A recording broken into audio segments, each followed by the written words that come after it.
Namaste, everybody, and welcome back to another session of meditation and philosophy. Today, we are on home ground. At least it's my home ground, and also home ground for most of us, because we're going to speak about Vedanta. I had mentioned, just to put it out there, that when I talked about Buddhist meditation, it's something that I'm not initiated into it, nor am I authorized to teach it. It's something that I have studied and academically, and also practiced a little bit myself. That's why I was teaching, but it's good to be clear there. I also made it clear that the Kashmiri Shaivism tradition, though it's part of the Hindu tradition, is still not, I'm not initiated into it. And there you really have to be initiated into those traditions to teach it.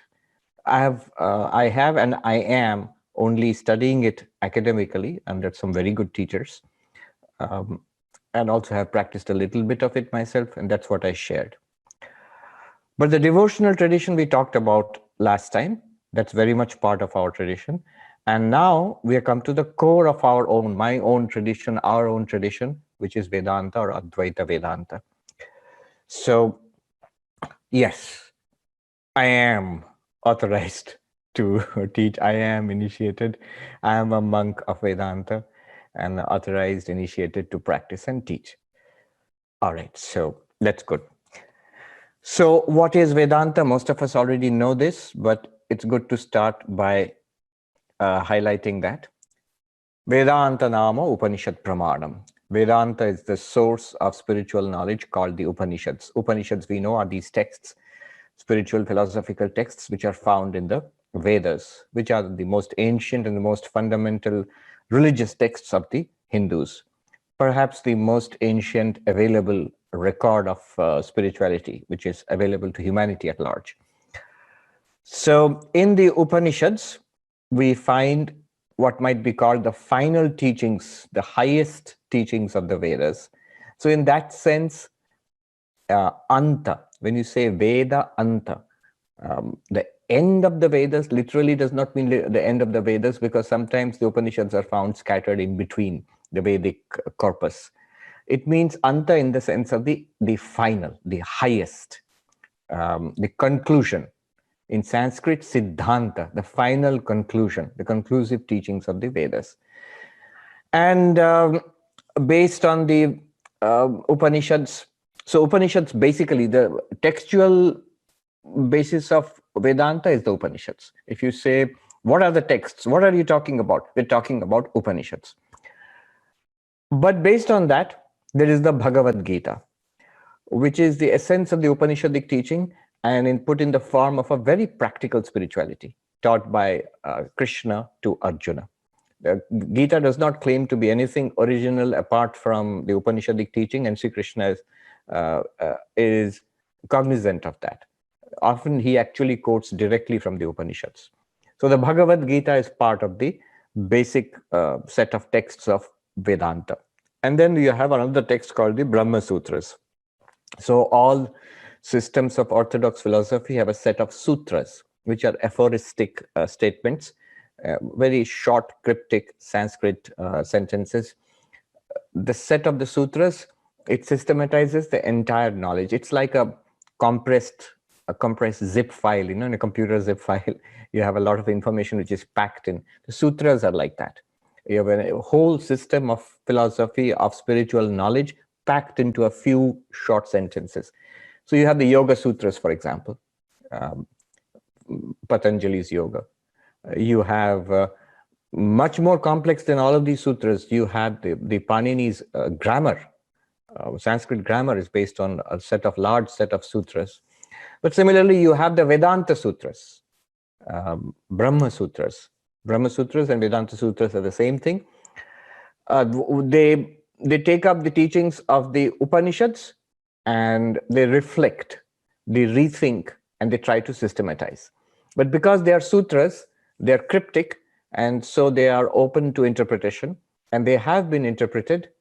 In fact, they are in many ways open-ended, so they allow for multiple interpretations. And they have been interpreted in different ways.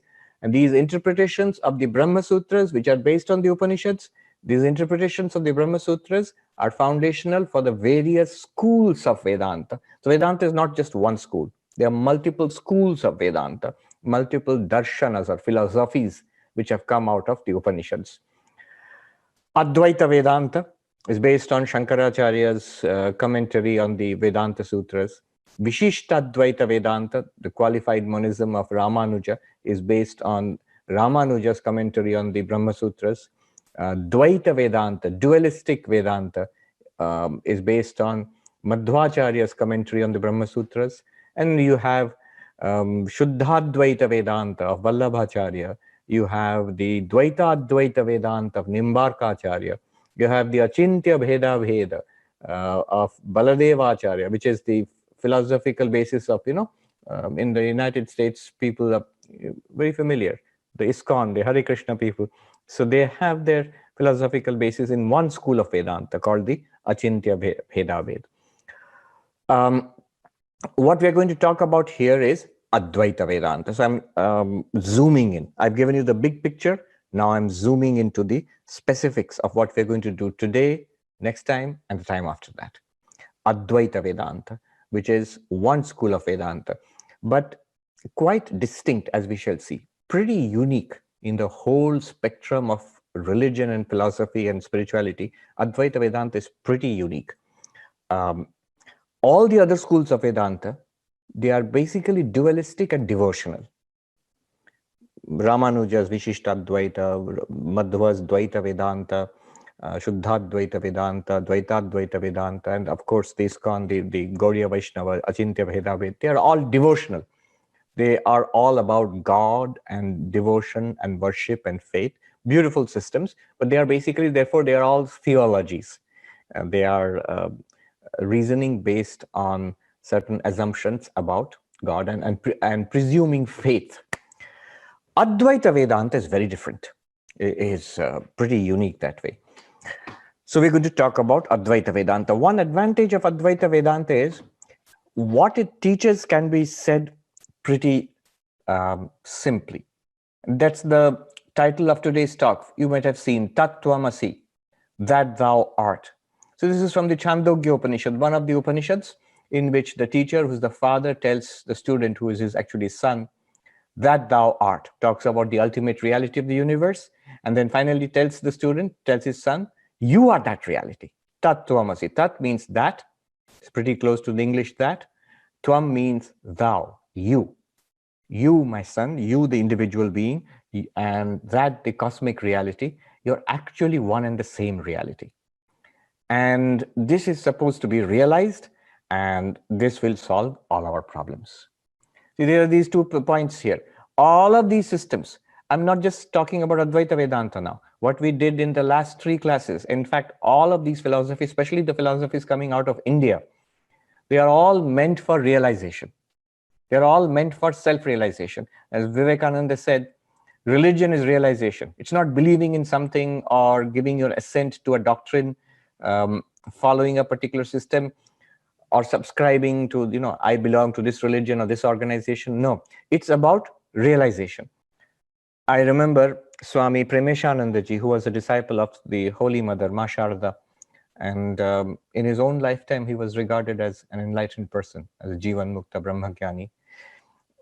His sevak, attendant for the last more than 10 years of his life was Swami Suhitananda ji, who is now the vice president of our order, Sanatan Maharaj. He was a young novice, a brahmachari at that time, of course, a long time ago in 1960s. And I had the good fortune to start my monastic life and my early training under Swami Suhitananda ji. So he used to tell me stories about Swami Premeshananda. There was this other elderly gentleman in the ashram when I joined the ashram about 26 years ago, Badal Babu, elderly gentleman, very devoted person. Now, it seems, he had, he was not a monk formally, but he was very monk-like. I mean, he never went into householder life. He was a spiritual practitioner all his professional life. After retirement from his job, he stayed in the ashram. I'm talking about Badal Babu now. And so in his young days, he used to go to Swami Premeshananda when Swami Suhitananda was a young brahmachari at that time. So this is the story about those days, 1960 or so. So Badal Babu had this tendency, this interest in yogis and spiritual seekers and sadhus, monks, tantrics, and practitioners of different kinds. And he would go and visit them or read about them, and then come and tell Swami Prameshananda about it. Swami, I met this person who has been practicing meditation in this way, or I read about this yogi who lived in a cave and he had these experiences, and so on and so forth. One day, Swami Prameshananda said to him with a touch of pathos, like a little bit of sorrow. I'll tell you in English, and for those who understand Bengali, I'll tell you the original Bengali. What he said was, my dear boy, his name was Badal, but which means cloud in English, but affectionately he would call him Badla. So Badal, but just like a sort of play on the word Badla. He said, my dear boy, Badla, look here. If the whole world were to turn into Ramakrishna, not only the whole world becomes spiritual, everybody becomes enlightened. Not only enlightened, let everybody become an avatar, an incarnation of God. Ultimately, what is it to you or to me? If we do not realize it in our own lives, it's wonderful. The world will be transformed and everybody will be extraordinary. All that's really good. But at the end of our lives, what does it really matter, what we have read or whom we have met or how wonderful they were? So in Bengali, he said, Ore Badla, jodi sara jagottai ramkeshto hoye jay, tate tori baki, amari baki. What is it to you or what is it to me? The whole emphasis is on enlightenment. We must realize it. That's one reason why I really, really like this Advaitic approach. Because of all the approaches, this is the most direct. It is concerned solely with self-realization, with enlightenment. As soon as possible, as fast as possible, as directly and as powerfully as possible, as simply as possible. We'll see how. So this is one thing which I wanted to say, that it is all about self-realization. And the second thing I wanted to say was, just like, and remember, it's not just Advaita Vedanta, all the others, Kashmiri Shaivism, Buddhism, the devotional approach, they're all about self-realization. They're all about God realization. The other thing which I wanted to say was, all of these approaches, and especially the Advaitic approach, is about overcoming suffering and attainment of fulfillment. In Sanskrit, Atyantika Dukkha Nivritti, Paramananda Prapti. Complete cessation, transcendence, overcoming of suffering. I'm using the words very carefully. Transcendence of suffering. Transcendence of suffering does not mean an end to suffering.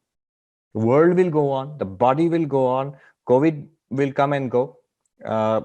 So that will not be ended by Advaita Vedanta. So transcendence, you are in the middle of it and yet you are not. So that is the goal. And fulfillment. Lasting fulfillment, deep, lasting, profound fulfillment. So that's the goal of Advaita Vedanta, and it's also the goal of all those other systems as well. Okay, having said that, Advaita Vedanta is very direct. I mean, I can go on singing praises of this system because I suppose I'm a wee bit biased about it. So what does it say? That thou art, you are that. These sentences which express the central teaching of Advaita Vedanta, which is the identity of the individual and the ultimate reality. Jiva Brahma Aikyam. Your identity, you are one with the ultimate reality. The sentences in the Upanishads which state this, these are called Mahavakyas, great pronouncements or great sentences. For example, Tat Tvamasi, that thou art. Aham Brahmasmi, I am Brahman, means exactly the same thing. The teacher tells you that thou art, and you are not supposed to say that thou art. Then you can just keep going back and forth between you and the teacher. You are supposed to realize, I am that. Aham Brahmasmi. Another, so Aham Brahma Tattvamasi is from Chandogya Upanishad. Aham Brahmasmi is from the Brihadaranyaka Upanishad, which is from the Yajur Veda. The Chandogya Upanishad is from the Sama Veda. And then there is I am Atma Brahma. This very self is Brahman. Again, it means the same thing. This very self, I am Brahman. So this very self is Brahman. This is from the Mandukya Upanishad, which is from the Atharva Upanishad, or Atharva Veda. And then there is Prajnanam Brahma. This consciousness, the awareness which you feel. This is the ultimate reality. This is from the Aitareya Upanishad, which is from the Rig Veda. So from each of these Vedas, one statement has been taken from one of those Upanishads as a representative of Mahavakyas. But the Mahavakyas are many in number. Such sentences are scattered across the Vedas, across the Upanishads and across the Vedas, in fact. Okay. Another way in which the central teaching of the Advaita Vedanta can be put, oft quoted, is Brahma Satyam Jagat Mithya Jiva Brahmevanapara. Brahman alone is real. The world is an appearance, and you are none other than that ultimate reality, Brahman. As we go through the talk today, I hope by the end of the talk, I would like you to see that, at least in our understanding, we get what it means. Something so radical and stunning as saying that you are that ultimate reality. You are the only reality of the world. The world is an appearance. What do these things even mean? How can they solve all my problems? How can they give me lasting fulfillment and peace?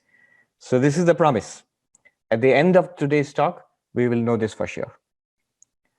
Now, if you do not, you have questions. Definitely, you're most welcome to ask questions. What I'm trying to say is, it is understandable. It's not very difficult at all. And just the understanding of it, which we can have in the matter of an hour and a half, it is productive of great peace, a great lightness of being. It's a great relief just to hear this. In Sanskrit, there is a term, Shravana Mangalam, auspicious just to hear it. Swami Vivekananda said, the truth is a corrosive substance of infinite power. Hear it once. Even if you don't understand it, even if you don't agree with it, it will continue to work. If not in this lifetime, let's hope in this lifetime. I'm hoping in this class, but over time it will work, and it will have its way, and you will get the result. The result being overcoming suffering and attainment of peace. All right, big promise. As we go into it, what kind of journey are we undertaking? I've said this on other occasions, but you have to listen carefully.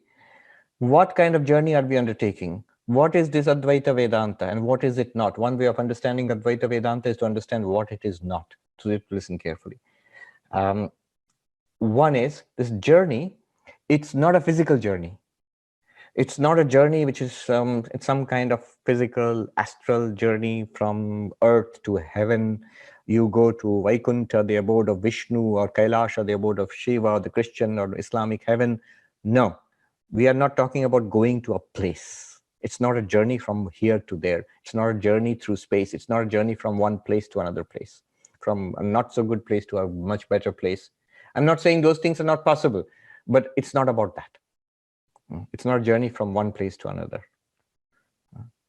Because that reality we are talking about here, that ultimate reality, is not only there in whatever great place you can think about, but it's also here, equally here. So there's no point of going from one place to another. Which part of the ocean will you go to find water? You see, what a silly question, Swami. Wherever you are in the ocean, there's water. If it's ocean, it's water. So it's like that. The ultimate reality is available right here. It's available everywhere, and it's available right here, right here. You don't have to go anywhere. Then it's not a journey in time. Journey in time means from now to then. When? The coming of the Messiah, or the coming of the next avatar. And we had this monk, Sri Ramakrishna had said he would come again, and he had to let some clues. So the coming of the incarnation is a great, great big event in spiritual life. So we had a monk, very great, before my time, Jagadishwaranji. I have read his books, very scholarly and saintly monk from what I've heard, those who have met him. But he got this bee in his bonnet, a holy bee in his bonnet, about when is Sri Ramakrishna going to come next. And so he pursued that till the end of his life. Coming of the incarnation, coming of the Messiah, or after death, then only I will be free. Then only I'll be free. after death. There are many, many philosophies and theologies which believe that only perfection is possible after death. How can you be perfect here? How can you be how can you be fully, transcend sorrow here in this miserable place, in this body? No. Vedanta says, Advaita Vedanta says, it's not a journey from now to then, after death or after the coming of the incarnation, after going, after something will happen. Not after. See, after is a time word. But the reality we are talking about is, it transcends time. It is timeless. What is there then afterwards is also now. It is all the time. At what time will you find the ultimate reality? At all times. If it is available at all times, then it's available now. Will it be available in a better form, more distilled form? Now it is 2 shot, and then it will be a 1 shot vaccine later on. Then, no. It is always equally good, available right now, right here, right now. It is also not a journey from one object to another. It's something to be understood. Mostly in religion, we're seeking an object. Though we don't use that language, but it could be God.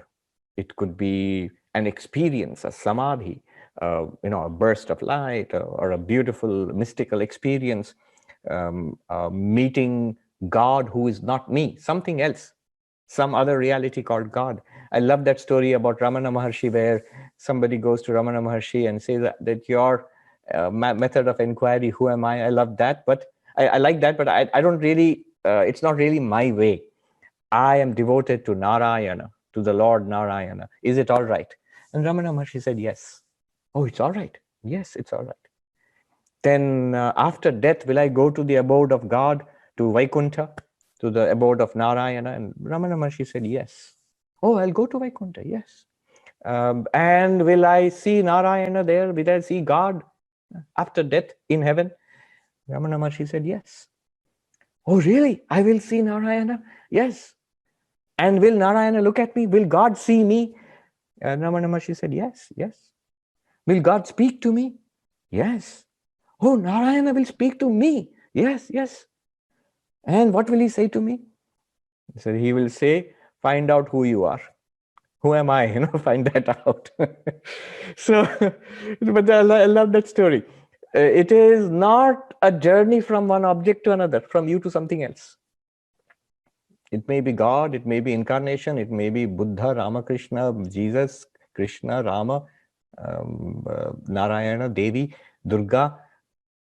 We're not talking about that. It is not even a new kind of experience. All extraordinary, we are not denying that. All those extraordinary, beautiful, mystical experiences are possible. Visions of gods and goddesses are possible. But we are not talking about that. At this point, somebody may say, well, then I've lost interest because I am interested in that experience. I want to see Narayana or see God. No, you should not lose interest, because what we're going to talk about is the very foundation of that experience. It is there in this worldly experience we are having now. It is there in the depths of meditation. It is there in the heights of mystical experience also. It is one experience. It is the essence of all experiences. If you understand what we're going to talk about, you will see no mystical experience, no samadhi is higher than what we are going to talk about.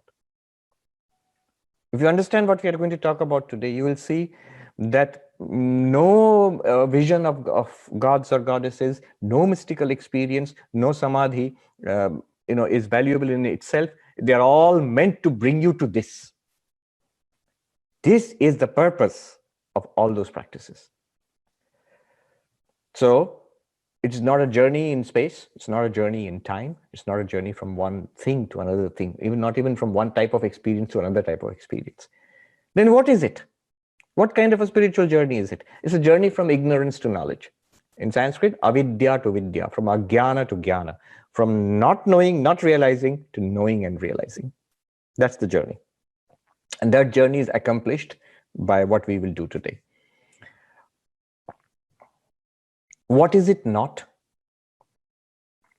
Advaita is the path of knowledge from ignorance to knowledge, by which I mean I am speaking to people who are mature, so you will not misunderstand. It is the path of knowledge, by which I mean it's not a path of bhakti, devotion. It is not a path of yoga, meditation. It is not a path of karma, action.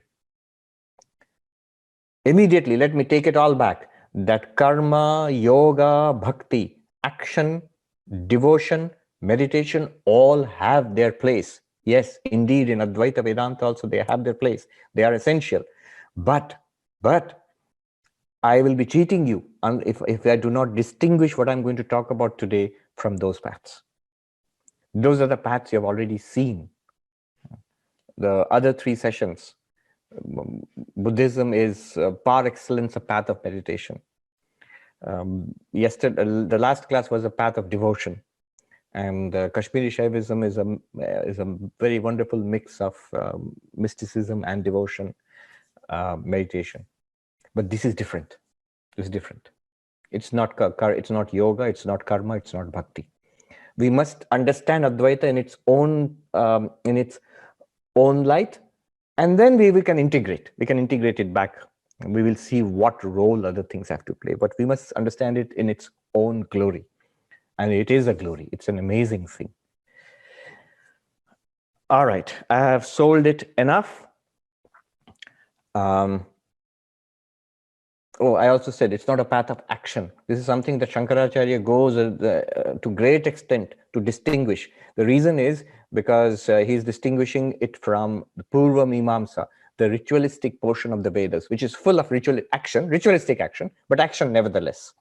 Chanting and meditations and actual physical rituals. And he wants to distinguish the Upanishads, Advaita Vedanta, from that. So he says the Atman, the ultimate reality which we are going to talk about, is not accomplished through action. What can you do through action? He says, Apya, Utpadya, Vikarya, Samskarya. Apya means attain. Something which is not attained, you can attain through action.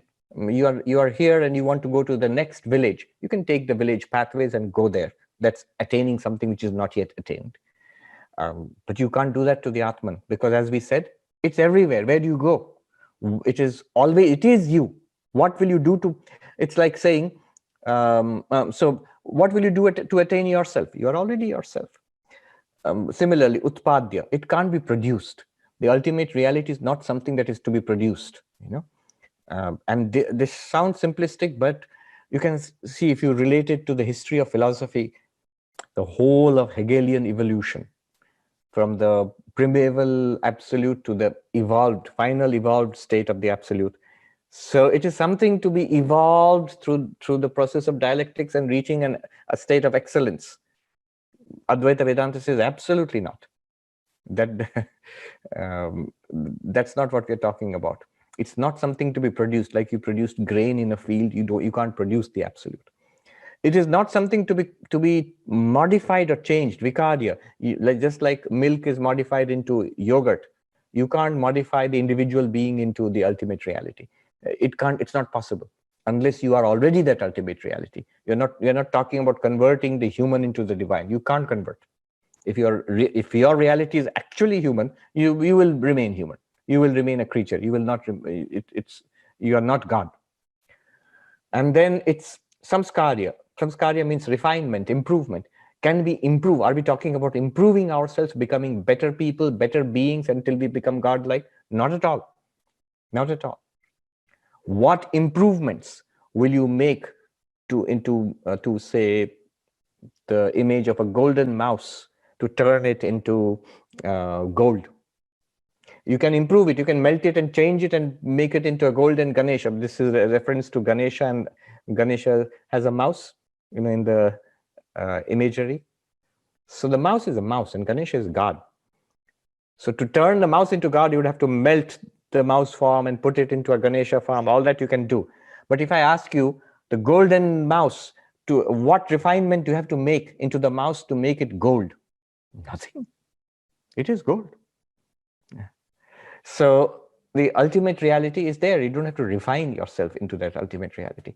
So karma can only do these things. produce something, attain something, change something, refine something. None of these are applicable to the ultimate reality which you already are. So karma is not involved here at all. Action, change is not involved here. Okay. I still haven't started, but I think we have got a solid foundation to build upon. What is the process now? What is the process of Advaita Vedanta? Every path is a process. So in meditation, you're taught how to sit, how to breathe, and how to visualize. In devotion, you're taught about God and the glories of God and how you can have faith and devotion in God. In ritualistic worship, you're taught something and so on. So what is the process here? The process here is hearing, reflection, and meditation. Shravana, Manana, Nididhyasana. In the Brihadaranyaka Upanishad, it's there. Atma vare drashtabhya. The self is to be realized, is to be seen. How do you see the self, the real self? It's, you have to hear about it, you have to reason upon it, and you have to meditate upon it. Shravana, Manana, Nididhyasana. Hearing literally does not mean only hearing. It means systematically studying. Studying what? All these texts are available. That's why it's there. You hear it again and again. Hear means you are taught it. It's not just like hearing music. You have to engage all your faculties. You have to really put effort into trying to understand what is being taught. The Upanishads are there, the Bhagavad Gita and the Brahma Sutras, of course, there. But so many texts, so many masters today, not only the original Sanskrit texts, but also in other languages, now in English. So many texts are there which give you this central teaching. There is Aparoksha Anubhuti, there is Drigdrishya Viveka, there is Vakya Vritti, Vivek Chudamani, Vedanta Sara. So many texts. But they all teach you the same thing. That's the beauty of them, in various different ways, so you won't be bored. In different ways, the Shravana must continue. Hearing this again and again, being taught it, listening to this. Nothing new. Not one thing will be new. When I said that thou art, at the end of this class also, I'll just say the same thing, that thou art. But we'll understand it much more clearly. We'll see what is meant. So Shravana, systematically studying, literally hearing, but systematically studying. And by the way, before this, a lot of preparation has to be gone through. That's where the role of, when I said action is not to be discarded, karma is useful, devotion is useful, meditation is useful. All those are useful as preliminaries, as preparations to come to this stage of Shravana. So those will go on. It's not that you finish those first and then come to Vedanta class. No, those will go on in our lives. We will lead ethical lives. We will have devotional practices. We will meditate. So altruistic, ethical action in our lives, devotion, surrender to God, and a regular practice of meditation and focus. These are like a solid foundation for Vedanta Shravana. Shravana means hearing. It's a name in India. I recently, one of the professor who's joined Harvard a few months ago, her name is Shravana, so a very Vedantic name. So once you go through Shravana, what do you get? You get a clarity about what these texts are. The specific purpose of Shravana is to remove doubt about pramana samshaya. That means doubts about the source of knowledge, the text. What is Vedanta teaching me? If you go through this Shravana once, twice, thrice, you have no more doubts. I know what it is teaching me. Then what remains? I know what the texts are telling me. I know what the teachers are telling me, but I have many doubts. I don't get it. Then you go to the second stage, Manana. Again, these go on parallelly. Today you'll have Shravana, you'll also have Manana. You have many questions about every aspect of spiritual life, and especially about Advaitic teachings. So those questions, which are doubts, is it possible? How is it that I am not a body? How is it that I'm not a person? What is this nature of consciousness, existence, what you're talking about? Is there at all such a thing? Aren't they abstractions? All these questions and details, like every minute detail you can examine, you ask, you're supposed to understand. See, here is something interesting. Let me put it this way.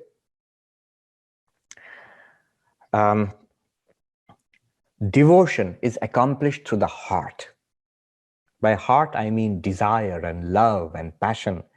All our love, passion, desire for the world is collected and poured to God in faith and adoration.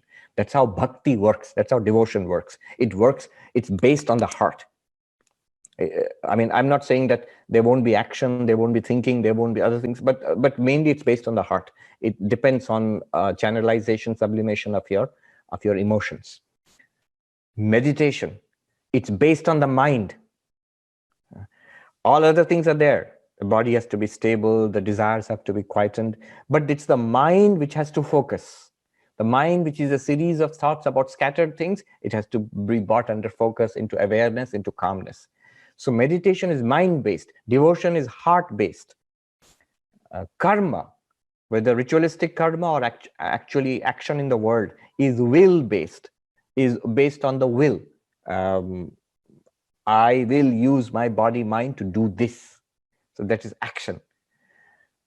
Vedanta, Advaita Vedanta, is based on the understanding, intellect, buddhi. It is our understanding, the faculty, the highest faculty that we have. Our entire worldview, our entire understanding of what's going on here, that has to be changed. So, to understanding means you need to ask questions. So the second thing of Shravana Manana, which is asking questions and having clarity, you must think. If you cannot love, you cannot be a devotee. If you cannot work for the welfare of others, you can't be a karma yogi. If you can't focus, sit down and focus, you can't be a meditator. If you can't reason, if you refuse to think, Advaita Vedanta won't work for you. You must think. So, manana. It is the way of the philosopher. I'm careful. Philosopher, I don't mean you have to sign up for a philosophy course. Often that's more harmful than useful. Not that you have to read all philosophy books, but philosopher means in the sense of thinking. And then meditation. So after this stage of manana, what have you got? You have got, I now know, I not only know what the texts are telling me, I understand it. It's clear to me. I am convinced. First one, I know the teaching, but I don't understand it. I'm not clear about it. I'm not convinced about it. After reasoning, I know the teaching. Now I'm clear about it. I'm convinced. I'm sold. I got it. But then what's the problem now? One more problem remains. That's still not a living thing for me. I still feel more or less the same. And the promise was I'll go beyond suffering. I will attain fulfillment. That's not quite, I'm not quite there. I get it now what you are pointing me towards, but it's not a full-blown reality in my life yet. The promises have not been fulfilled. So for that, what you have learned, what you have understood, what you have got clarity upon, you bear down on that, you settle down, you soak it in meditative processes, intensely sit with what you have got, understood, the clarity, the conviction. Those are meditative processes. Those we will see in next session and the session after that. So you can see the meditative processes called nididhyasana. They are advaitic, non-dual meditation, specialized meditation techniques. They will work only if you understand. And you will understand only if you listen. So Shravana, Manana, Nididhyasana. You can't, in Vedanta, you cannot jump to the meditation. In Buddhism, you can jump to the meditation. But in Vedanta, you can't jump to the meditation. You have to understand in Advaita Vedanta. It's like you think deeply about what you learned in class.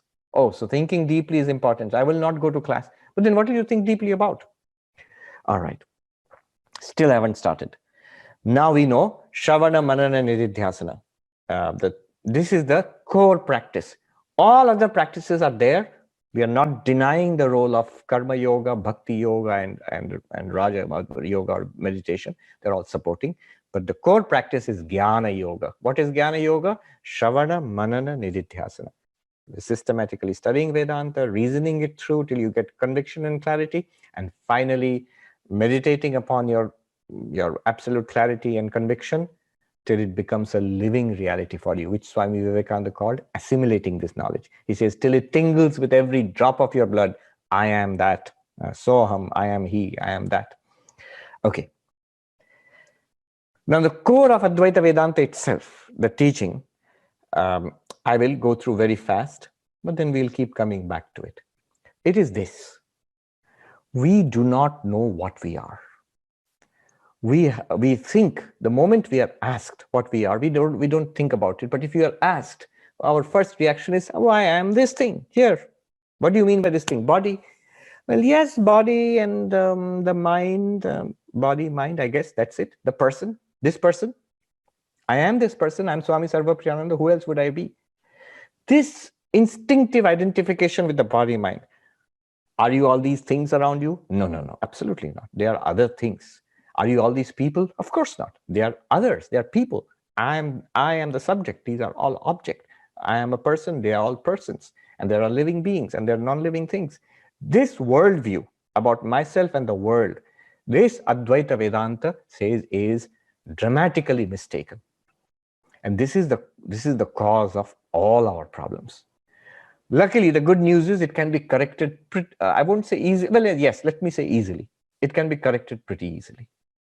The insight, the breakthrough, it's a pretty flimsy layer of a veil of illusion which separates us from the truth about ourselves. As Vivekananda used to say, if only you knew, if only you knew what you truly are, if only you knew the truth about yourselves.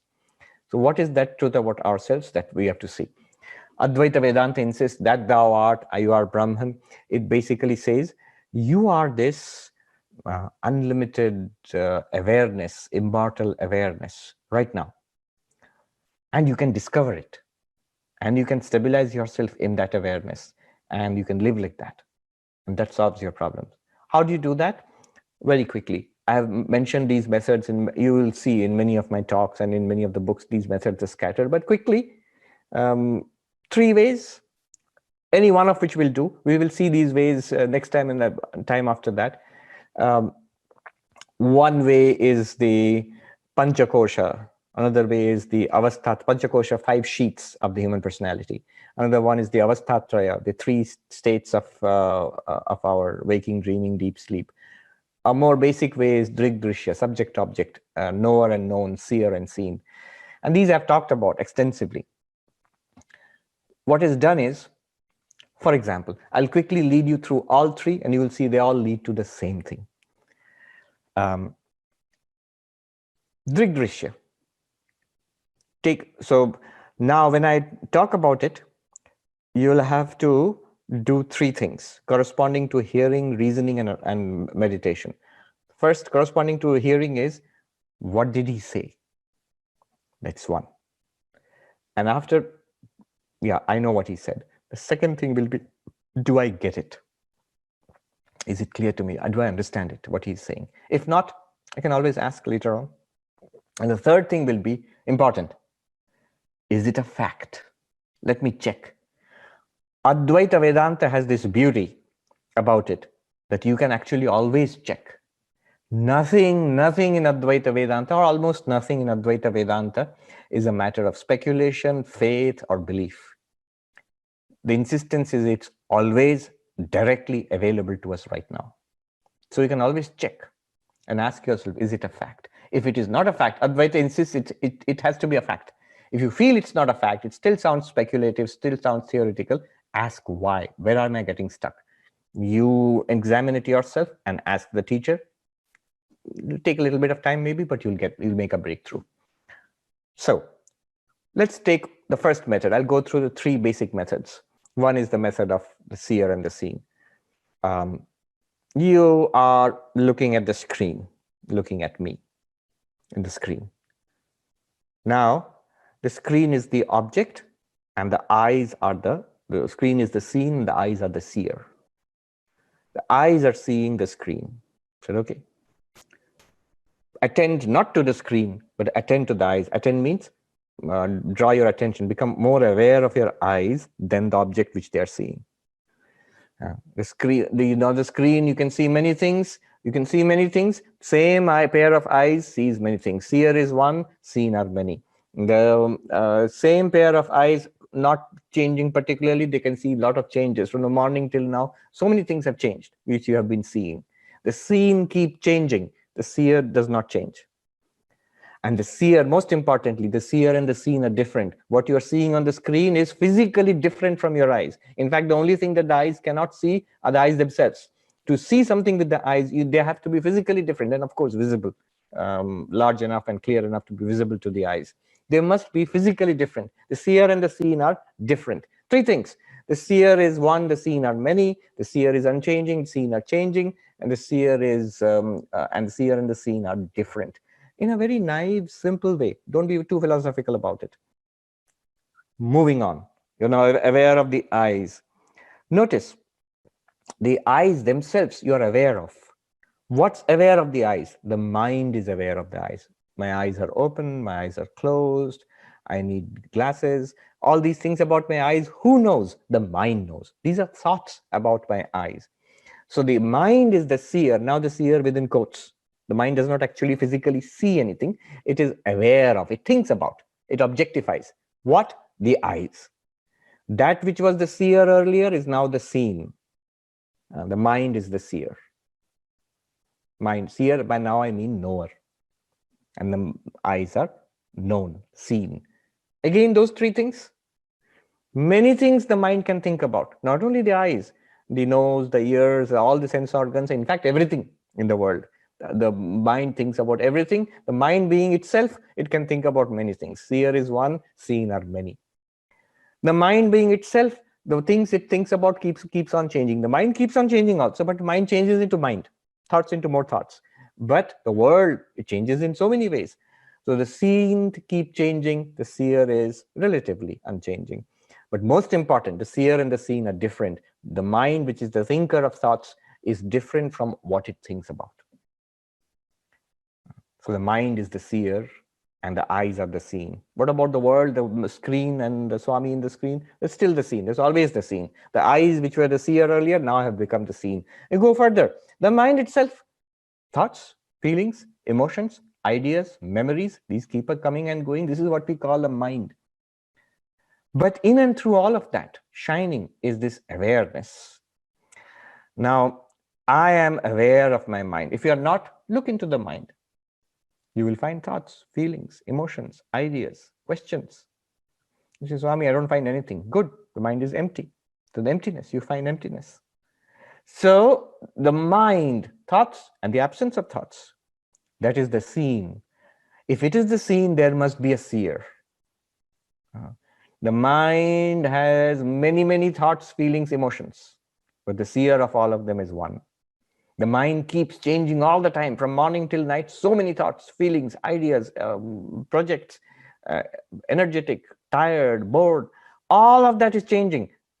All of them, we must admit, they were noted, illumined, revealed by one awareness. And so the seer of the mind is unchanging, the seen is changing, the mind is changing.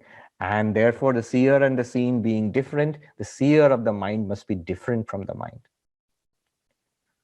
Who are you? When you are seeing the laptop and through the eyes, on which side are you? There or here? I am here. When I'm observing the eyes, thinking about the eyes with the mind, which side am I? Am I the eyes which are an object, or the mind which is the thinker? I'm the mind.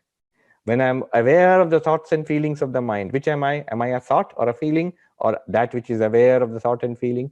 I'm the awareness. The awareness is the original, one and only seer. Mind is seen. Eyes and sense organs and body is seen. The world is seen. The world, body, sense organs, mind, they are different from the awareness which you are. I'm rushing through it. If you want a more slow and careful exposition of this, the whole teaching, 12 parts, Drigdrishya Viveka, it's available freely on the website of YouTube channel of the Vedanta Society of Southern California. Drigdrishya Viveka, about a 12-hour series on just this method. I'm just rushing through it, hoping that many of you have seen it already, or some of it at least. And this consciousness, this awareness is who I am. It is not changing. It is not many. It is not a thing out there. It's the pure subject, never an object.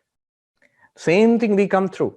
the Panchakosha, the layer of the method of the 5 layers of the human personality, which you find in the Taittiriya Upanishad, second chapter of the Taittiriya Upanishad. Start with the body. The question is, who am I? And we try to find it in our experience. Start with the body, physical body. Am I the body? And then we see the body is changing from childhood to youth to middle age to old age. And I am the same one who was the child. And I agree that I was the young person. I'm the middle-aged person. I'll be the old person. That means child, middle-aged, old. These are the states of the body. The body is changing. And if I am one and the same, I admit I was the same, how can I, the unchanging and the changing, be the same thing? Changing and unchanging cannot be the same thing. So I, the unchanging experiencer of the changing body, cannot be the body.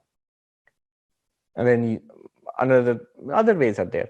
You can apply Drigdrishya Viveka here. I am the witness, I am the experiencer of the body. The body is something that I experience. And the seer and the seen must be different. And so the body is not me.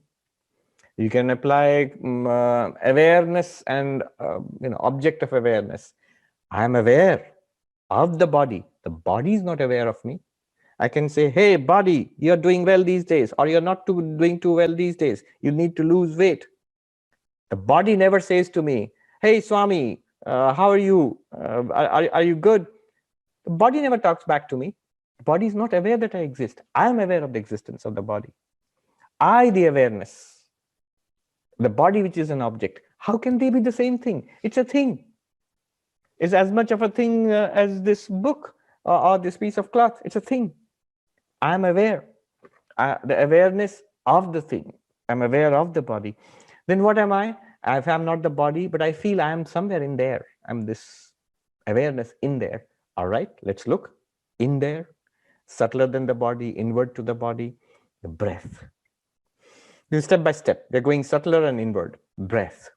Breathing in. We did it for the Buddhist meditation. The Buddhist was interested in using the breath as an anchor for awareness. But what Vedanta asks you to do is, think about it. Are you the breath? Does the breath change? Yes, of course. Breathing in, breathing out. The prana which is behind the breath is sometimes energetic, sometimes tired, sometimes healthy, sometimes sick. It changes. And I am identified with all of them. I say, I am breathing in, I am breathing out. I am sick, I am healthy, I am hungry, I am full. These are all states of the prana. I am the same one identified with different states of prana. So I am not the prana. Because it changes, I don't change. It's an object, I am the subject. I am aware of it, it is not aware of me. I am not the prana. In Sanskrit, these words are very simple and powerful. Savikara, nirvikara, drashta and drishya, chit, jara. But where am I? I'm somewhere in there. Okay, inner to the prana, deeper, the mind, thoughts, emotions, memories. Am I that? Most people stop there. I'm the mind. I'm the person. I never really believed that I was the body, but I'm the person in the body. I'm an embodied person. Same thing in the mind. Apply it. Does the mind change? Yes, it does. Happy one time, sad at the other time, forgetful at one time, with the sharpest memory at the other time, curious and bored, and so many things, angry and peaceful. Which one are you? If you are the mind, which one are you?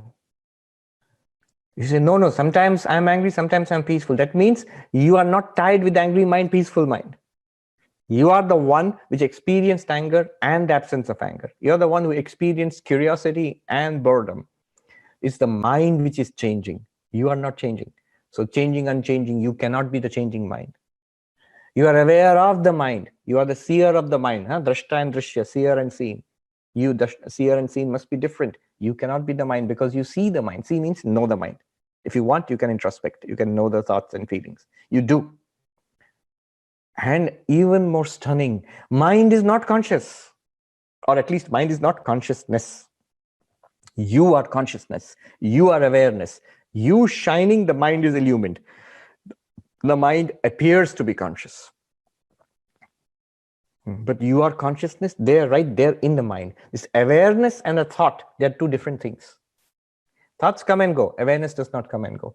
Same awareness which is aware of happy thought, same awareness aware of miserable thought. Awareness has not changed, thought changed. So awareness and not aware, chit jada, you cannot be the mind. You look further inwards, the faculty of understanding, intellect, buddhi. One second. The faculty of understanding, the buddhi, that also we are not. Because that also changing, our understanding is changing. You're aware of your understanding, drashta and drishya, and you are awareness.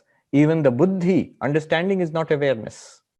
That might sound like a strange thing to say. So we are in such subtle realms that most people don't think in this way. The intellect, suppose you get something, you suddenly understand that, oh, seer and seen are different. Seer and seen are different. This thought, seer and seen are different. This understanding, the seer and seen are different. This is also something you are aware of. It's not aware. This understanding, seer and seen are different. Is it saying, hey, Swami, you got me all right? No, it's not aware of me. It's not aware of anything. It's just a state of the buddhi, of the intellect. It's made a breakthrough. That's all. You are not the intellect also. If you push beyond that, you will hit a blank wall. Beyond the mind, you'll hit just blankness. If suppose you drop awareness of the mind, no thinking, no understanding, no memory, no desire, blank. But that blank is also an object because you are aware of the blank. The awareness illumines the absence of thoughts, which is that blankness, which is basically what happens in deep sleep. There's no thoughts, no feelings, no perceptions, but that's a blankness. The moment you wake up, you recall a blankness. Where at the time of the blankness, you cannot think. If you think, then the mind is active. But afterwards, when the mind becomes active, you can always reflexively go back and say that there was a time when the mind was not active, which means that time was revealed by an awareness. Okay. What I've just done is the 5 sheets of the human personality: physical, Annamaya Kosha; vital, Pranamaya Kosha; mental, Manomaya Kosha; intellectual, Vijnanamaya Kosha, subtler and subtler and subtler, inwards and inwards and inwards. And the blankness beyond everything, the darkness beyond the mind, Anandamaya Kosha, the bliss sheath. Beyond these, the witness of all of these, illumining all of these, their activities and their absence of their activities, is you, the awareness. You are not physical like the body. The awareness is not physical. You are not vital, prana, like the pranamaya kosha. You are not a thought or an idea like the manomaya or vijnanamaya kosha. You are not nothing either, blankness, like the anandamaya kosha. You are awareness. You are of the nature of light. You illumine activities of all these 5 sheets. Same thing. Do you notice, by the way of the seer and the seen, and by the way of these 5 sheets, we are basically coming to the same awareness. It is the same awareness which reveals your waking. It reveals all our experiences in waking. It illumines our dreams. It illumines the deepness, the darkness of deep sleep also.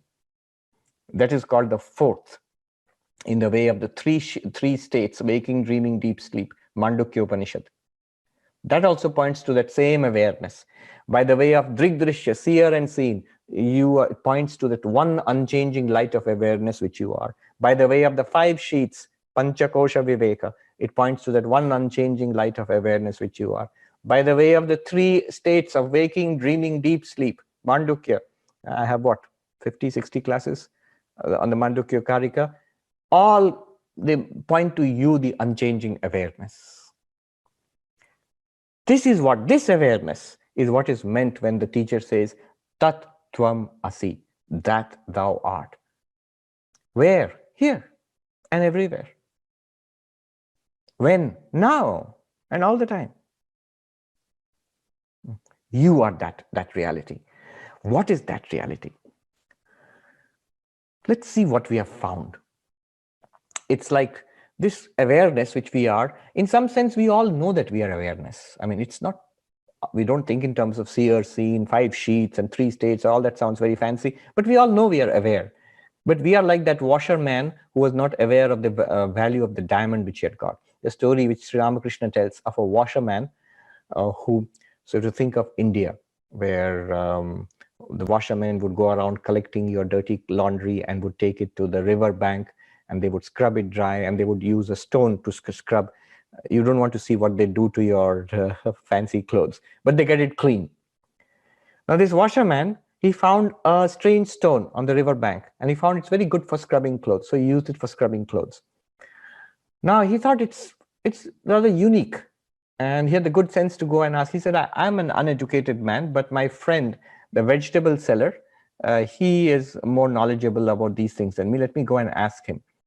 And he showed him that stone, and he said, how much will you give me for it? And the vegetable seller said, I've never seen such a fancy stone. I'll give you 10 rupees for it. The washerman had the good sense to hold on to the stone. So finally, the story is he goes to a jeweler, a diamond merchant. And the diamond merchant says, I've never seen such a huge diamond. It's magnificent. I'll give you 10 million rupees for it. And so all the wants, all this poverty of the washerman was removed because of that diamond, which he had all the time. And he was using it to scrub clothes. And different people valued it differently until he went to the diamond merchant, who said, you have the solution to all your problems right there. And you've been using it, but you've been using it to scrub clothes. This awareness which we have, which we are actually, this is the solution. This is the secret of the universe right there. But we are using it like the washerman. What do we use it for? We use it day and night. We use it to see and smell and taste and touch. We use it to hear. We use it to quarrel, and we use it to feel unhappy. We use it for to earn money and to fight wars and to be miserable. And we use it for learning philosophy and going to and becoming religious. All the things of our life, the entire drama of our life is played out by that awareness, that washerman stone which we have got. Let's now, so luckily we have come to Advaita, which is the diamond merchant, who's now going to introduce us to the wonders of this stone which we have got, this awareness which we have got. What are the wonders? You do not die. Sri Krishna says in the Bhagavad Gita, he says, death is just like, he gives 2 wonderful examples. One is very famous, Vasamsi jirnani yatha vihaya. Just as you get rid of a suit of old clothes, of soiled clothes, and put on a new suit, similarly, we get rid of this body, and when it's no longer functional, and we put on a new one. See, from a Vedantic perspective, what happens at death? From a Vedantic perspective, what's going on here? You are that awareness, there's no doubt, but that awareness is clothed in, as we just saw, 5 sheaths. So there's the sheath called the subtle body, mind and intellect and prana. And there's the sheath called the physical body, the gross body. So we have the physical body and the subtle body, and there's something called the causal body also. And beyond that, that awareness which we are. And you see, it sounds pretty speculative here, Swami. Not at all. You can check right now. You can check right now. Physical body, nobody asks for proof. Everybody sees it. It's a public fact here. What about the subtle body? That sounds esoteric. No. Nothing esoteric about it. Just take a look.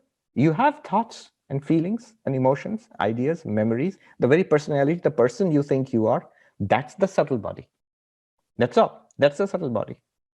Technically, Advaita Vedanta will say it is Pranamaya Kosha, Manomaya Kosha, Vijnanamaya Kosha. This is called Sukshma Sharira, subtle body.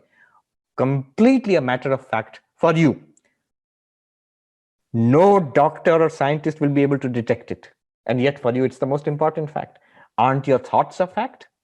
Aren't your emotions and desires a fact? Aren't your memories and personality a fact for you? The most important fact, it's you. It's what we normally think without any Vedanta. We normally think that's who I am. Tell me one doctor who has been able to detect one thought.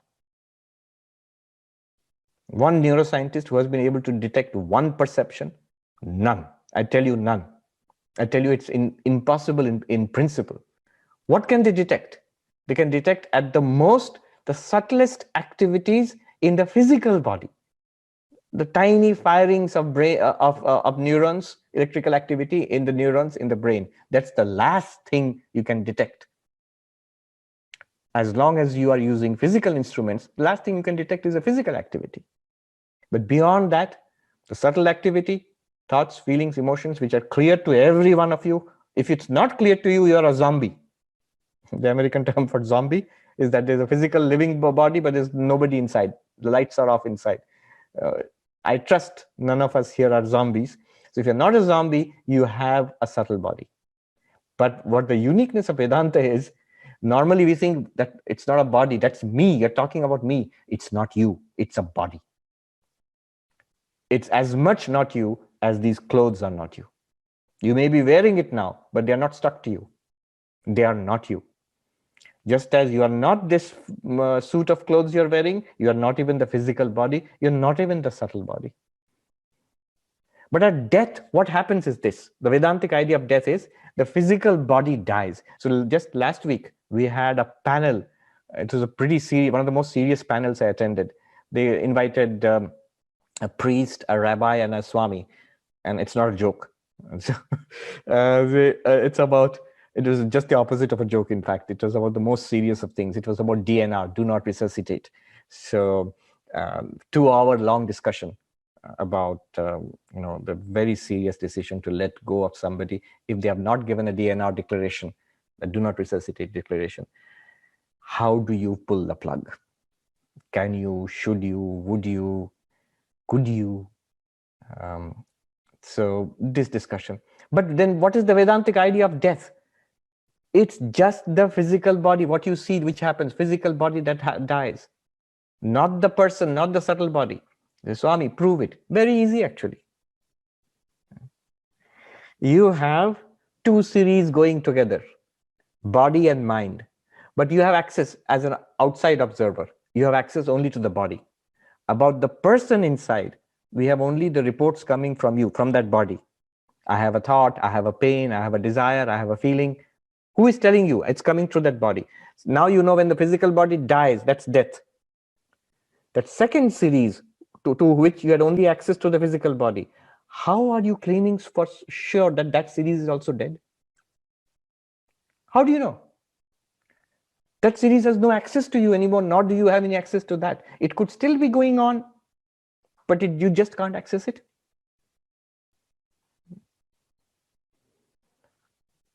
Not relevant, but it's such a touching story I would like to tell you here. It came up in our discussions. So a few years back, I happened to meet this gentleman in Dallas. He's a shaman. You know what a shaman is? Native American traditions. So he is a bit of a psychic, a very interesting character. So he's known for being able to interact with that second series, after death. He can actually, in some cases, interact with the person. He's very clear. He says, I have absolutely, it's a clear fact to me that people do not die with the death of the bodies. In so many cases, I have actually interacted with, they have talked to me, I have talked to them. In some cases, they have come back after a near-death experience. And so we have corroborated it. When the body also comes back, the two series are together, and that person says, yes, this is what you said to me. This is what I said to you when I was so-called, the body was dead. So, but the touching story is this. The discussion was about do not resuscitate. Okay, so it's, but it's so moving. I would like to share this with you. So this gentleman, he told us this story, a gathering of people in Dallas. He said one of the most moving cases that I was called in for was for a little girl who was brain dead and who was on life support machinery, and there was no hope. There's no chance. Medically, there's no chance of coming back. The body is finished. I mean, it's just being kept alive by these machines. And they had even removed her from the hospital, sent her back home for palliative, not even palliative care, just the last few days. And the parents were being urged to, do that DNR, remove the life support and let her go. And she was a very little kid. And finally, the parents agreed. They said that they realized there's nothing else we can do, actually. And what's the point of just keeping a shell alive like this? So the legal formalities, so they had called him in also. And he also said, yeah, that's a good decision. You can do that. And he said, I had nothing more to do because there were lawyers there, there was the police there, there were doctors there, they were at home, and they wanted to pull the plug on that child. And the parents were there. So he said, I went out, I was sitting, this shaman, he said, I was sitting in the lawn outside, and I saw they'd taken the decision. Then finally the cars pulled out of the driveway, the lawyers and the doctors and the police went away. The technicians, they packed up the machines, they went away. Minutes later, the parents shouted out to me and they implored me to come inside. So he said, I ran back inside. What's wrong? They expected that immediately the heartbeat, which was supported that end, would stop. They removed the machines and it was all removed. Heartbeat and breathing and everything stopped.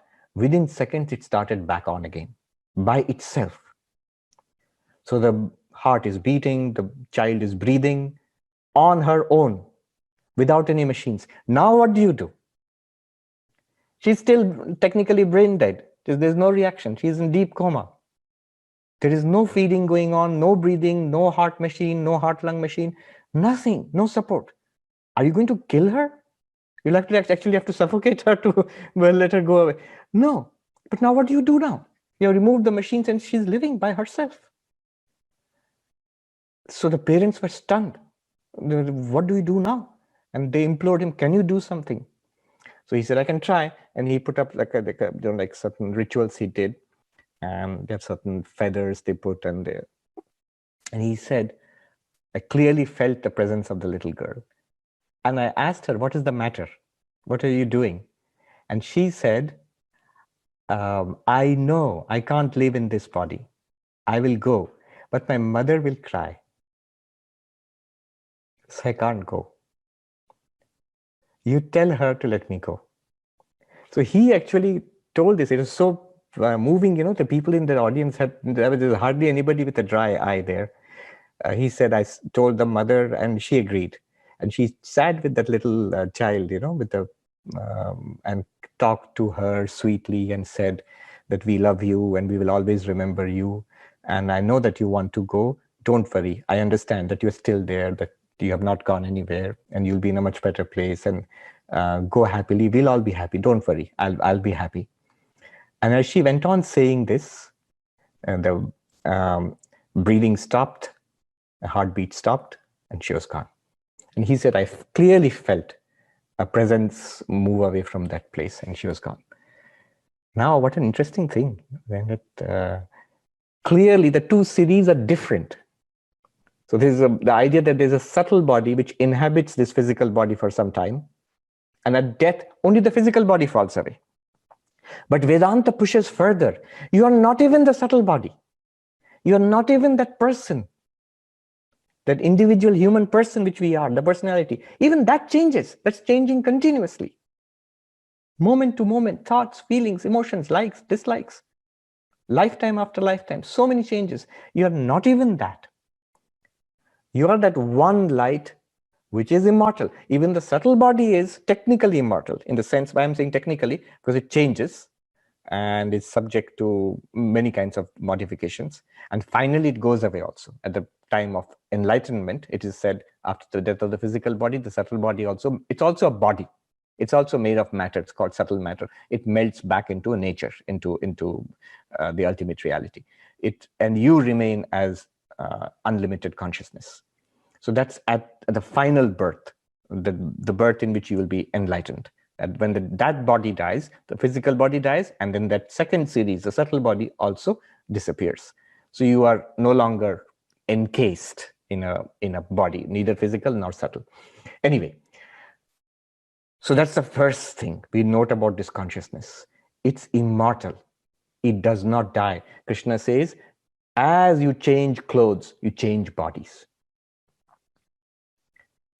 Death is you have done it 1,000 times earlier, 10,000 times earlier. Nobody can stop this body from dying, but it's really nothing to you. You are masters at it. You accomplish it just like that, going from a body to the other body. No need absolutely to be afraid of death. One great, great advantage, big step forward. I am already that immortal awareness Not physical body, not even the subtle body. Even the subtle body will survive the death of this physical body. I'm not even that. I am there when the subtle body shuts down in deep sleep, for example. I'm still there. But just that I can't think. It's like the subtle body is like a set of apps. You have a phone which can do many things only if you have the apps, but all the material is there. Capacities are there. If the app is working, you can do those things. Your phone can do those things, but they are just apps. The subtle body is a set of apps you've got.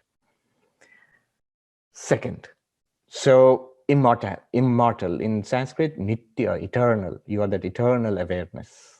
Death is nothing to you. It's a shadow passing on you. You are that, like the vast blue sky in which clouds gather, and the movement of clouds and the storm, that's a lifetime. And slowly the clouds dissipate and it goes, and the vast blue sky is left. That's a life over. But you were always the vast blue sky. The clouds were born in you, they played around in you, and they disappeared back. You are exactly the same. Okay. Second, even deeper. All that you are aware of, the world, the body, the mind, they are not real.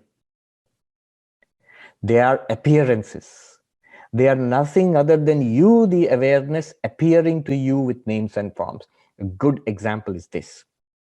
In your dreams, as we fall asleep, the world disappears before us. Even the fact that I'm sleeping on the bed, this physical body, that also goes away. A world appears, a world of dreams appears to us. Places, peoples, objects, activities, and a body, which I call myself. I'm in that dream too. Nowadays, we can imagine it very nicely as a virtual reality. So a kind of dream virtual reality appears to us in every dream. And we are active. We say things, we do things, and we feel it's like a living experience. We don't doubt it. Now, when we wake up, we realize all those places and people and activities, including the body, which I thought I was, all of that merges back into me, the dreamer's mind. And I realized none of that was anything apart from my mind. I did not actually go to those places. I did not actually meet those people. I did not actually do those things or eat that stuff or say those things also. All of it was my mind playing around, projecting it. This awareness has projections. What are these projections? These projections, the first projection of awareness is the mind, a sense of I and thoughts and emotions and ideas and memories. The next set of projections is a set of senses, seeing, smelling, tasting, touching.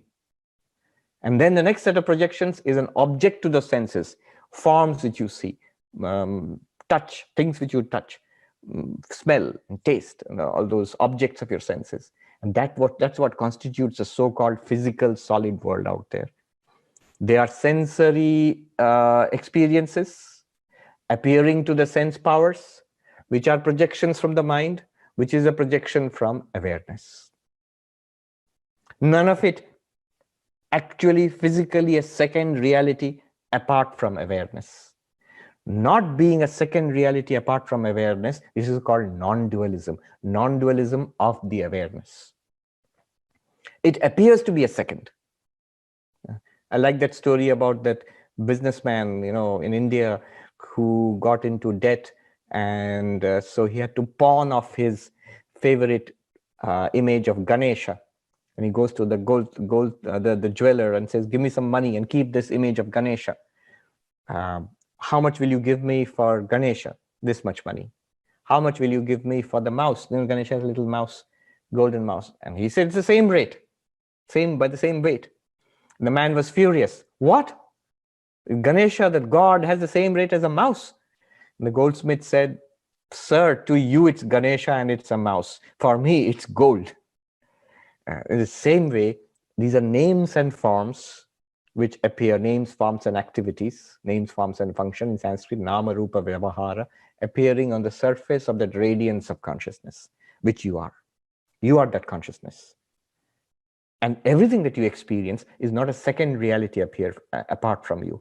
If you see yourself as a body and the person, these are all second realities. Imagine you in your dream, whatever you see appears to be a second reality apart from you. But the moment you wake up, everything that you saw in your dream was you.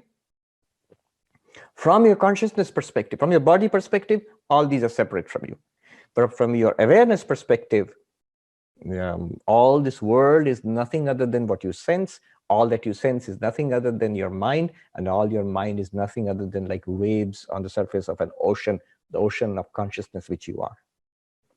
It's a non-dual reality. There's a logic behind it. There's no time. That's why I'm not telling you. I wanted to explore a little further. This is the meaning of Brahma Satyam Jagat Mithya. Brahman or consciousness, you are the reality, and the world is an appearance. What is the world? The world you see, hear, smell, taste. But be seeing, hearing, smelling, tasting, it's nothing apart from you, the mind. And you, the mind, is nothing apart from the consciousness, which is the real you. The world is an appearance. The world is not a second reality apart from you. But this is also another way of saying that everything in the world is you. You see, God is the only reality. The world is false. They're the same statement. Can you think about it in this way? All this is nothing other than God. All this is false. It is false as an independent, separate material world which we think about it. No, that's not the reality. But as God, it is the reality. And we are talking about the same thing. It is the same thing to say Brahma Satyam and Jagat Mithya.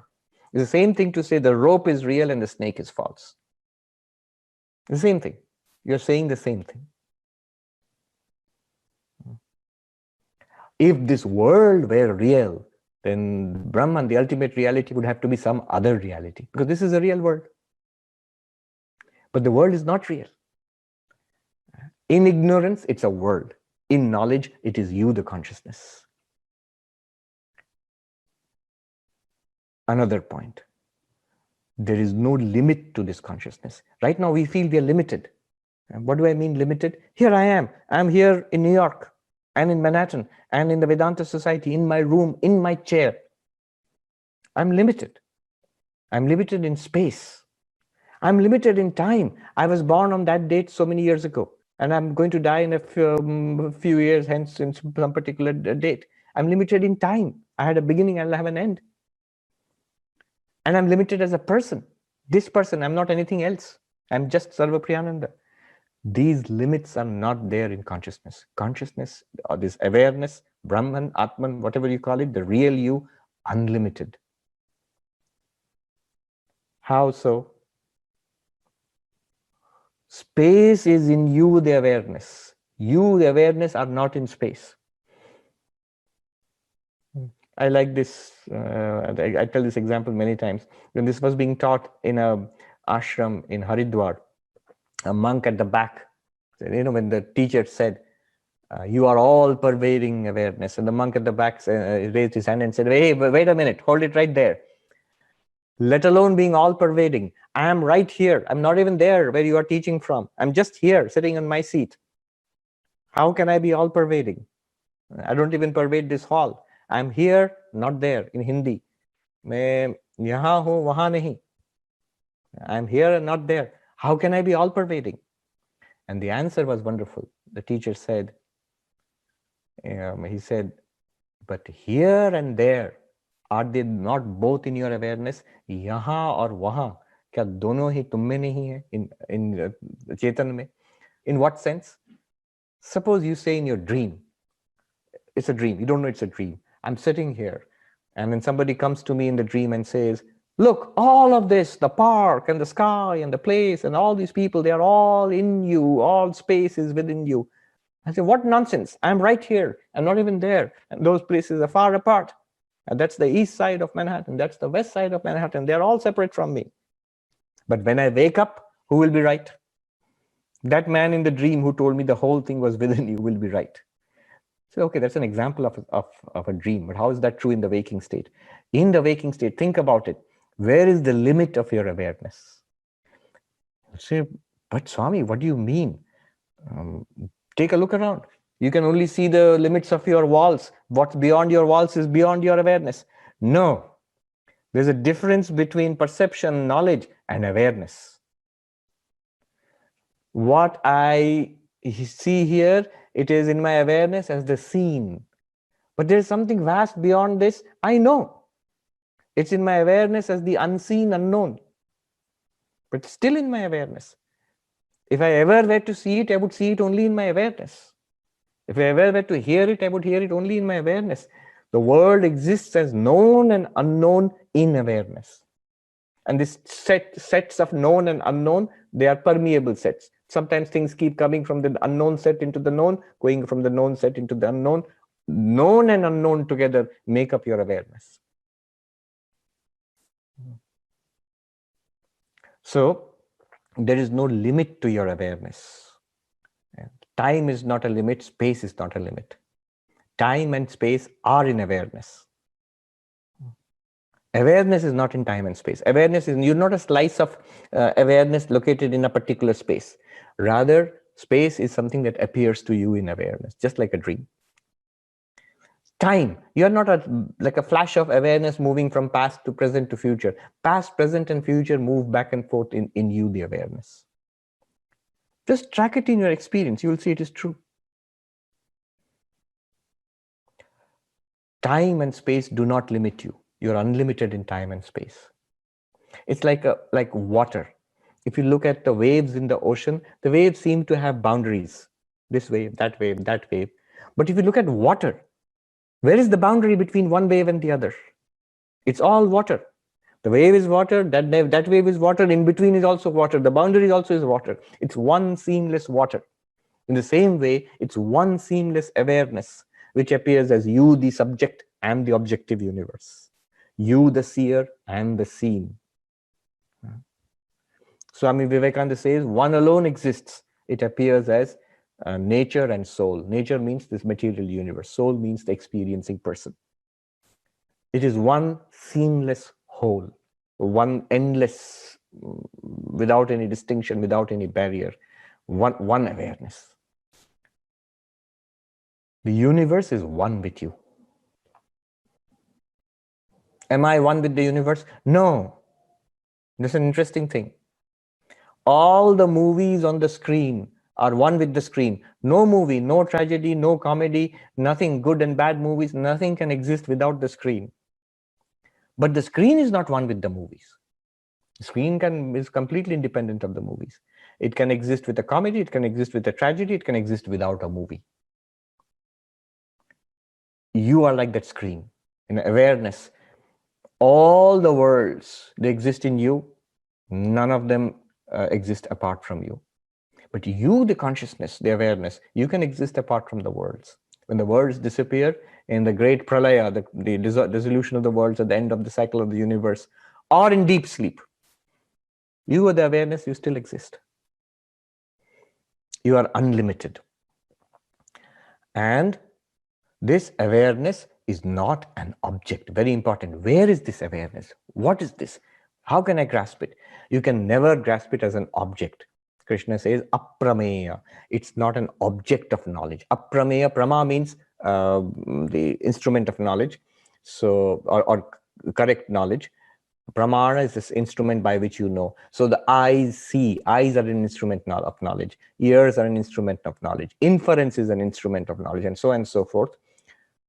All of them reveal objects in the world. Eyes reveal forms, ears reveal sound, scientific inference reveals scientific truths about the world. And all of them are powered, illumined by you, the awareness. None of them reveal you. You reveal them. Instrument of knowledge, pramana, the object of knowledge, prameya, and the knowledge, prama. Instrument of knowledge, eyes. Object of knowledge, this book. Eyes are the instrument of knowledge. This is the object of knowledge. And the knowledge I'm having, that I see the book. All three are revealed by I, the consciousness. I, the knower, the eyes themselves, the book, and the knowledge of the book are revealed by I, the consciousness.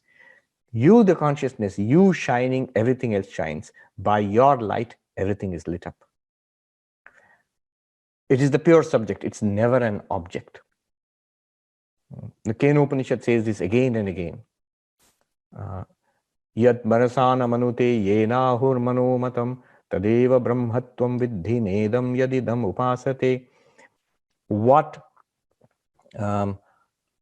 by which the mind thinks, but which the mind cannot think about. That is consciousness, that is awareness. The mind does it, look at it right now, it's not being, they're not being cute or being very profound. This is telling a fact. All the thoughts of the mind, all the thinking, memories, desires, they're all there in awareness. By that, the mind thinks. Awareness reveals the activities of the mind. But nothing in the mind can reveal awareness. It's like the sun shines on the moon and the moonlight reveals the world. Consciousness or awareness shines on the mind and the mind can think about the world. But the moonlight does not reveal the sun. It's impossible. First of all, the moonlight is nothing other than the sunlight. And second, the moonlight is not necessary to reveal the sun. The sun blazes forth with its own light, a million times more bright. So, similarly, you, the consciousness, you shining on the mind and the senses, you reveal thoughts and seeing and hearing and smelling and tasting and their respective objects. None of them can reveal you.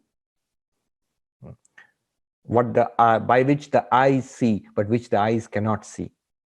Know that to be Brahman, not what you think is as this object. It's not something that you see or hear or smell or taste or touch or think about or speak about.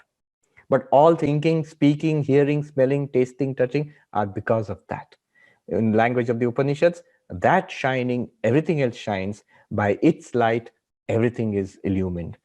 Tameva bhantam anubhati sarvam, tasya bhasa sarvamidam vibhati.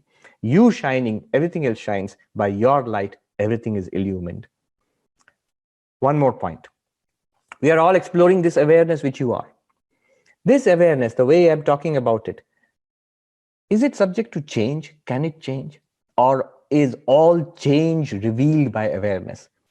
Birth, aging, death, health, disease, movement, all of these changes in the world, they are revealed by awareness. Does the awareness itself change? Can it change? Logically, it's impossible. If it does change, that awareness, if you can note that change, then to what will it be revealed? It's to awareness alone. Who else will reveal a change in the awareness except awareness? Then that change becomes an object. It's no longer awareness. Do you see what I mean? If there is a change in something in the world, it is revealed to you, the awareness. If there is a change in you, the awareness, to what will it be revealed?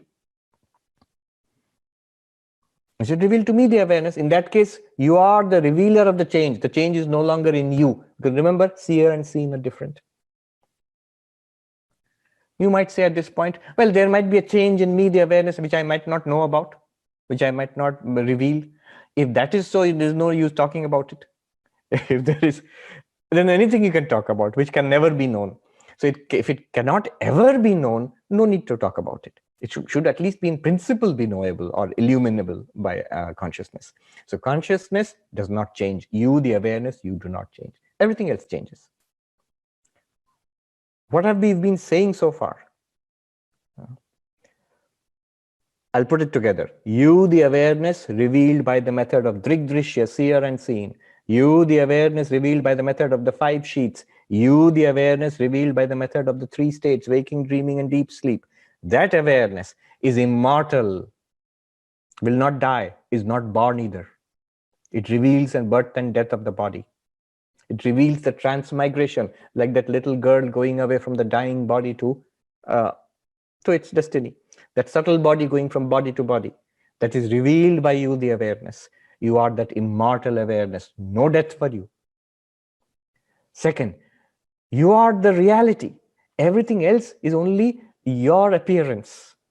You are real. The world is an appearance. Brahma Satyam Jagat Mithya means you are the reality of which the world is. You, the awareness, not you, the person. You, the awareness, is the reality. The person immediately says, that's cool. I'm the only reality. No. If you think you are the only reality as the person, that's the philosophical fault called solipsism. No. You are the reality as the one awareness. The world is an appearance. It's not a second reality apart from you. Therefore, you, the awareness, are non-dual, Advaitam. Third, you, the awareness, are limitless. Space does not limit you because it appears in you. You are not appearing in space, just like a dream. Time does not limit you. You are the experiencer of time. Time does not experience you. No object, no being, nothing in the world limits you because they all are in you. Just as a wave cannot limit water, right? A wave cannot limit water because every bit of the wave is water only. Nothing in the world can limit you. You are unlimited. You are not an object. You are the pure subject, aprameya. You reveal the activities of the mind, intellect, senses. They do not reveal you. You are the pure subject. Therefore, you cannot be known as an object. You cannot be seen, smelled, touched, tasted, you the awareness. You cannot be thought about. You cannot be expressed in language. But all of that is being done because of you, your presence. You blessing the senses and the mind and the intellect. The senses can see, hear, smell, taste, touch. Mind can think, intellect can understand, memory can remember. All of it functions because of you. All of it is active because of you. And remember, they are nothing other than you. They are all appearances in you. And you are beyond any kind of change. All changes are in this world of appearance. You do not change. Therefore, putting it all together, you are not subject to this cycle of birth and death. You are not a part of this chain of karma. You are not a doer of deeds, nor are you the sufferer of the consequences of those deeds. Though you reveal the entire game, it's only because you, the consciousness, the mind illumined by that consciousness and associated with the body, does deeds. And the so-called person gets the results of those deeds. Karma functions at that level. You are not bound by karma, but karma appears in you. Huh? So you are free of this whole cycle of karma. This freedom from the cycle of karma is called moksha, mukta. You say, but Swami, that means I am free right now. Yes, you are. You are free right as consciousness. You are free of karma. The moksha which Vedanta talks about, which all these systems of philosophy have been talking about, to attain moksha, liberation, freedom from cycle of birth and death, freedom from karma. You have it already. It's your very nature. You are free. Because you are eternal, immortal, because you are the reality of which the world is an appearance, non-dual, because you are limitless, in which time and space have their play, but you are not in that. Because you are changeless. Because of that, you are free of karma. You are free of bondage. You are liberated. Knowing this reality, understanding it, is the result of Shravana and Manana. Once some kind of clarity dawns, and you can see right now it's not all that easy, but once some kind of clarity dawns, then you move on to the next stage of making it a living reality through meditation. When we do it through make it a living reality through meditation, that is called Jivan Mukti, living liberation, that we can actually manifest that, we can live that truth in our day-to-day activities, in the midst of aggravations, in the midst of being, acting like an embodied being in the midst of all of these others. So you will play this role of being the person, but now you know you are not a person anymore. You are an impersonal reality, an infinite impersonal reality. Living like that is called Jivan Mukti, free while living. And that's the goal of Advaita Vedanta. So we'll take it forward in the next class. I've gone a little bit over time, but I think I've been able to convey. Quick outline. What did I do? What is Vedanta? What are the main texts? What it is not. What is Vedanta? What it is not. Vedanta is very simple. Tattvamasi. What it is not. What is the process? Hearing, reflection, meditation. Then the actual inquiry, method of seer and seeing, method of the 5 sheets, method of the 3 states. All of these, they take months and months to explain. And there are talks, and they're available all over the place. Then, having got a good grasp on what the teaching is, you explore it, realize your immortality, realize your infinitude, realize that you are the truth, of which the world is an appearance. Realize that you are beyond change and beyond death. Realize that you are already free. Then make it living, make it a fact, make it effortless,